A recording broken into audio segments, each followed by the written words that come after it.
Hello, friends. Welcome once again to your favorite program, Lutsandvo, Ekhaya, Love at Home. Now, today we are in Ngwane Park. And with us is a beautiful couple. That is Moyo and his beautiful wife, Shobisile. Ninjani Moyo. Thank you. By the way, there's something that I love about my brother Moyo. You know, I always enjoy your presentations, the Sabbath School presentation in Ekhaya Media. May the good Lord continue using you. Amen. Now, Moyo, tell us the story. How and when did you meet? You go first. And before we continue, the reason why he's successful is because there's me.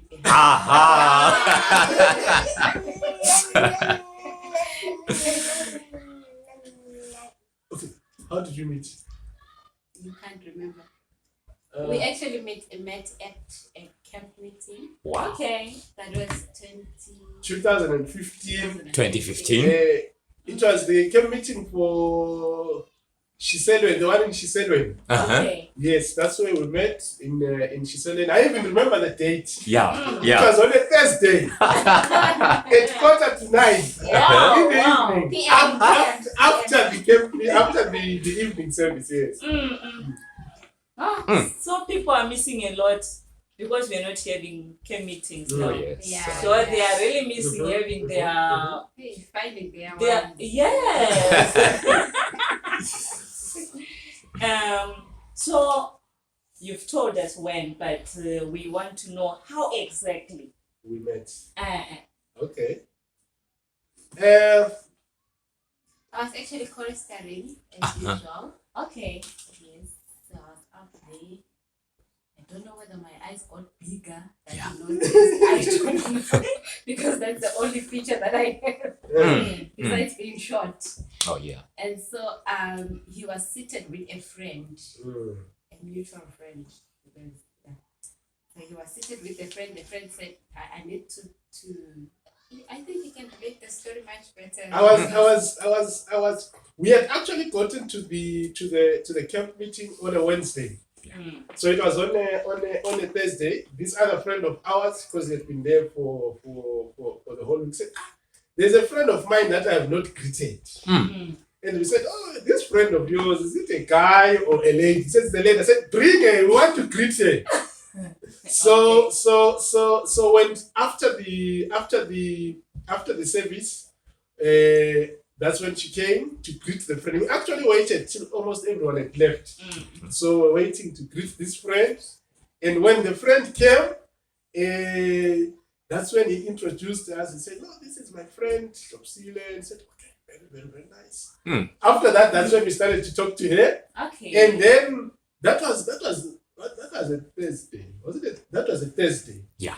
And then from there, when we were leaving the church, we talked. And then from there, I said, hey, but we need to continue Yeah. to be friend of our friends. So that's how we met on that Thursday evening at the camp meeting. Yeah. Okay. Through a friend. Oh. Actually, the friend is around. He actually came from Zim yesterday. Okay. Yeah, Wow. he's around today. He was supposed to come and visit us today. Wow. Okay. So what attracted you to her? What attracted you to? Okay, so what attracted you to me? Not me. Yeah, because it seems like when you first saw her, you had a crush. Yeah. Okay. I think one of the things for me, one of the things that actually attracted me to her, it was the humility. Okay. Yes, that was one of the highlights. She was not one of those they call them slay queens, or whatever. You know, she was humble, nice lady from church. But actually, it was the humility for me. Oh, yes. Okay. That was the main thing. Hey, she's a nice, humble lady. And so from there are other things that we discovered. But the main one from that time she was someone that was nice and humble.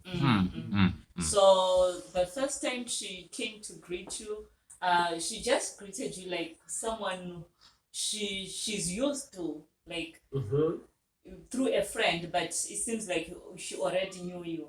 Okay. How will I describe it? Like from She when I didn't was, stick to a friend. no.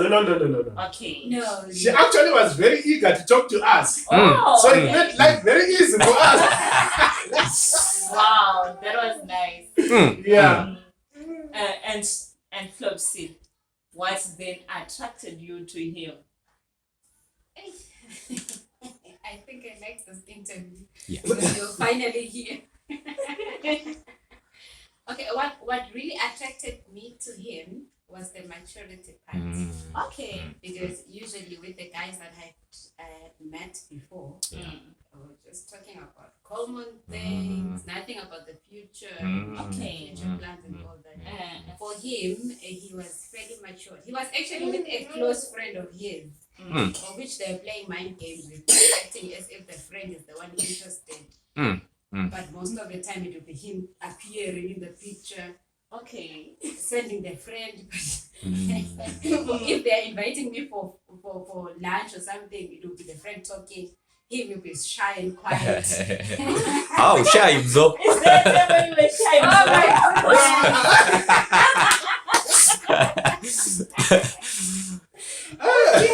Shy. He was shy. Even the time they called me from another seat to come and sit with them inside church, he actually shifted more for you. So I for that time I couldn't even tell who was really interested in the two because they were playing mind games. Okay. And how long did this game take? When did he finally propose? I didn't take long. Yeah. It didn't He take means long. business when he meets me. Yeah. Okay. Just like I told you, he was very matured compared to these other guys who be playing and what. For him, he gets straight to the point. Oh yes. Yeah, he would. I don't know whether he was reading what kind of person I was. And then he said, "No, this is the time I have to." It didn't take long. That was Okay. the camp meeting. It didn't take long. After. I think it was. I even have the dates. Uh-huh. Yeah. Yeah. We left the camp meeting 26 April 2015. I proposed. That was May. It was around 20s, somewhere in the 20s of May. Yeah. Okay. I was rejected. Uh-huh. Thoroughly. Oh my goodness. I was rejected, and I was a bit discouraged. Now what do I do? Yes, Lord, how could you But do then- this? But then I even asked some of my older friends. Hey, there's this lady. Elders in the church. Yeah, Oh. I like her so much. But hey, she gave me a red card. Uh-huh. And then my friend said, no. Continue. Yeah. So I continued. I think she finally agreed. I think we were in June. That's when she finally agreed. Said no. It was in May 23. 23 May. Yeah. That's when that's when she agreed. Yeah. Okay. That's when we had the green light. Yeah. Then I think that's how it went. So Chloe, why were you rejecting? Was it just like you were trying to play hard or what? No, for you to get fine gold. Mm. You know, as ladies, we go through this game where guys approach you and a lot of them. So you wouldn't even tell which one is the perfect Oh one. yeah. So they really need to be grilled. Yeah. Yeah, test the patience of the same. Yeah. Oh yes. Oh yes. Yeah. What did your family think of your new girlfriend? I think that was for me. Yeah. After we were coaching for some time, I think I told my brothers and all. They really didn't have much of a problem. The brothers, And after that, I then told my mom, no, I have a friend this side. And then my mom actually asked me two questions. My mom said, has she finished school? Yeah. In terms of, is she still in school or studying or whatever? No, I said, no, she's finished. She's actually working. I said, okay, that's fine. And then the second one, she said, does she go to church? I said, yeah, we go together in church. They said, okay, no, that's fine. Oh, yeah. Wow. We hope to see her soon. Wow. So those are the two major questions that my mom asked. So from the one to say, is she still at school? Maybe she was trying to see if maybe it's someone who also is not mature, still at college, not sure where they want to go. And then the main one is, does she go to the church where we go to? After that, I think we didn't have many problems. Okay. And Flopsila, what did your family think of your new boyfriend? Well, for me, I have families. Yeah. Okay. Not a family. I have my biological family, adopted family. Okay. By the time I met him, I was staying with my uncle. All right. Yes. So with my uncle's family, when I told them, they thought I was just joking. They told them I was serious. Yeah. The guy is also serious. Yeah. And my uncle's wife, because she was the one I would interact mostly, more than my uncle himself. My uncle's too strict. Okay. But she was like, if you're sure about it and you're going to go it the right way, then that's it, because it's your choice.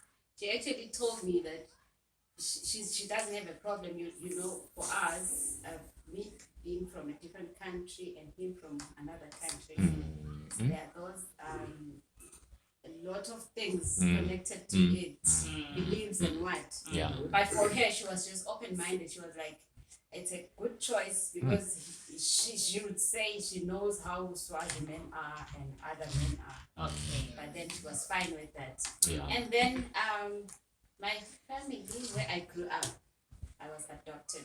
Okay. Where I grew up, actually, it was like my mother was the one being a girlfriend to Zoe. Up to today, they're like this. Wow. That's Wow. right. Yes. Wow. They really, I don't know whether it was love at first sight for them, but they really liked each other. Oh, yeah. And my mother from that family, the one who helped me grow up, was actually more interested in our relationship. Was Wow. actually the one encouraging us to get married, and very supportive. And then my biological side, they were asking, do you even know what Zimbabwe is? Yeah, it goes, yeah.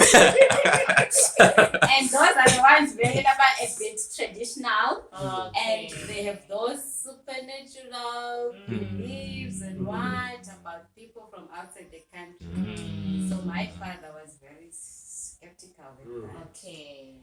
But then eventually, they were fine with it. Amen. Yeah, we thank Amen. God. Amen.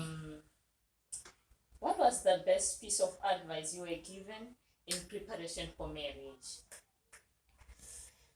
Hey, go first.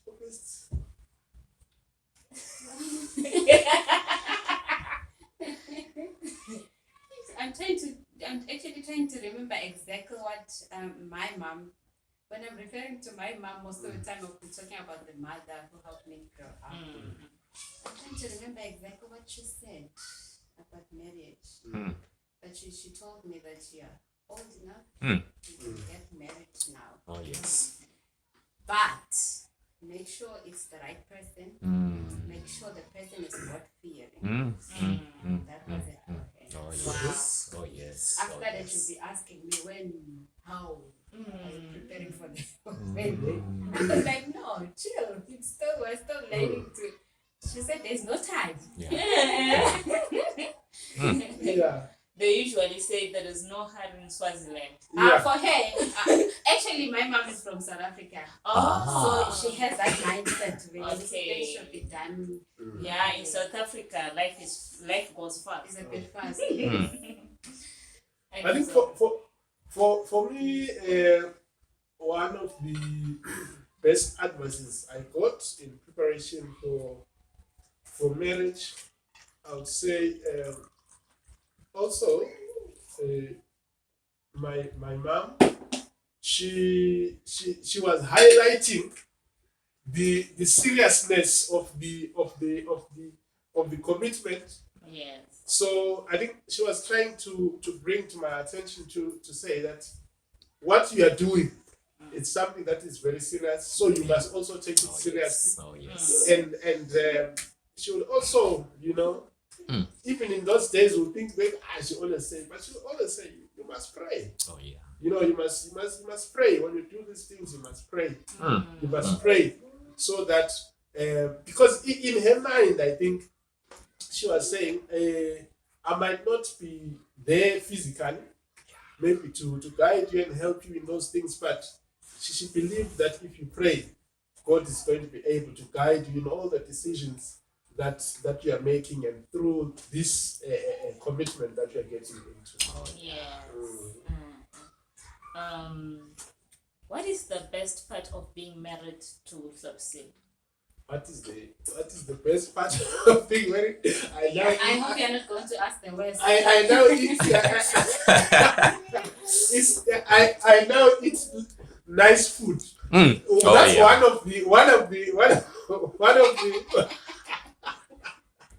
That's one of the best. But I think for me, one of the things that actually was a major driving force was the issue of loneliness, the need to have a companion. So I think one of the best things in being married to my wife is that companionship. That not only are we a husband and wife, but she's also my best friend. Oh, amen. So I think that's for me. That's the best thing. We can talk about anything and everything. So I have a friend in there to discuss almost everything. Amen. Wow, Amen. that's great. And Hlopsi, What was the question again? what's the best part of being married to Nzo? Yes, tell us. There's a lot, right? There's a lot, but finding a friend Oh yeah. when you are old it's not simple.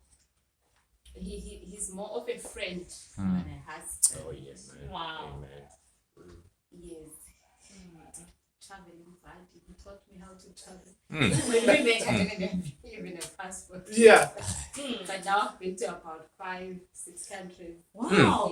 Yeah. Wow. So he has taken me into life. Oh Yeah. Oh yes. Yeah. Yeah, and a good advisor. Oh yes. Yeah, he has helped me to come out of my cocoon. I was a bit reserved, but he really taught me to open up. Oh yeah. Open up. A lot of things. There's a lot. Yeah. He contributed a lot in my life. Oh yeah. That's That's nice. Any word of advice to other couples watching this video? We have a lot of challenges as couples. Do you have any word that you can share with them? I think for me, we are just also a young couple. We're still new. We still have a lot to learn. But I think one of the on that note, sorry, so you have been married for how many years? This is our 7th year now. Wow. This is our 7th year. And we also get shocked ourselves that now is Oh yes.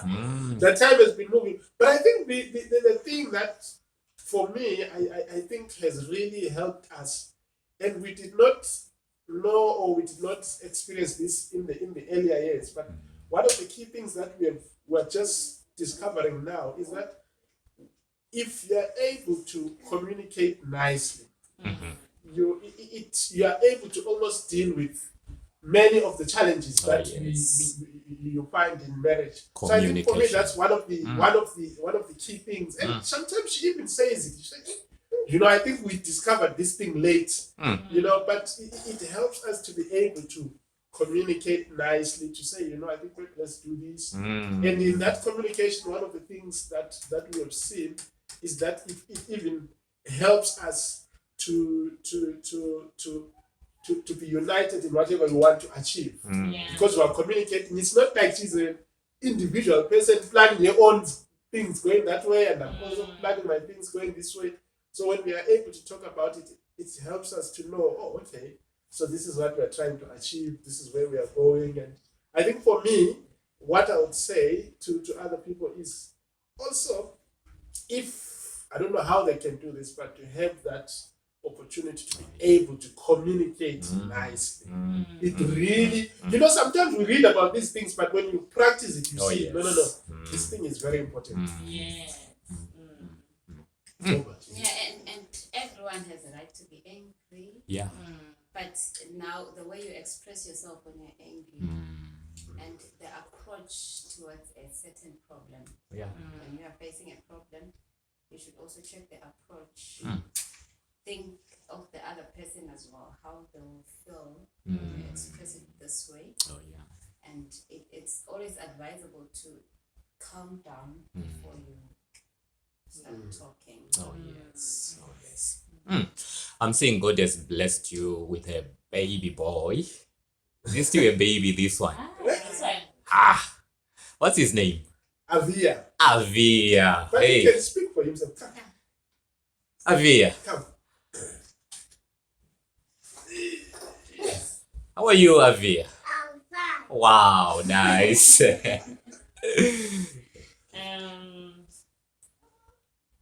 What would you like to say to young people contemplating marriage? It's doable. Oh yes. Okay. It's doable. It's enjoyable. Hey. It's nice. Amen. When you find a companion, someone who gets closer to you more than your blood relatives. There was a day we were discussing about this thing, the way God arranged a marriage. Yeah. Like we have not seen each other before, but God made it possible that we meet. And when he is sick, he tells me. He doesn't report to mom. Yeah. When I am sick, I tell him. It's his problem. It's not my mother, it's not my father's problem. But it's his problem now. It's so amazing. Yeah. It's doable. It's doable and it's nice. I can't imagine myself going back to my mother's house. It is happening.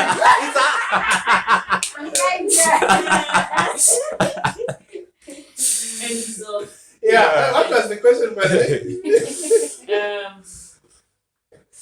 what would you like to say to young people contemplating marriage? To young people contemplating marriage, I think what I would want to say is, one needs to be sober enough when they are doing it. Yeah. So that because this is my personal view. When you are getting into it, it's not like something else that if along the way you decide, I don't want to do it anymore. So I think one needs to really be sober enough, be in the right state of mind, such that if you decide to do it, you're 100% in there, and with God being your help, I think you'll be able to enjoy it. I think that's one of the things that we have seen, that it is actually, despite what many people might say, but as she was saying, it's really it's not because we are recording that I can say this, but really the past 7 years have been actually the best. Amen. Amen. The best part of my life, because not because we're trying to please people, but it's actually the truth. Amen. Oh, this is beautiful. Moyo, thank you so very much. It is my prayer that the Lord will bless your marriage. Thank you. Now, I always tell people, especially couples, Yeah. Ukuti, I want to be a marriage officer. Yeah. And there is one part that I like is when the pastor says, you may kiss the bride. Now, Mzo and Shobisile, I missed your wedding. Oh. But at least this part, please. Yeah. Yeah, you can do it for I will me. have a video, then we can show you. So at this moment, allow me to say, Mzo, may you kiss the bride. Hallelujah. Oh, beautiful. Thank you so very much for your time. May the good Lord continue blessing Thank you so much. Thank you so much. Amen.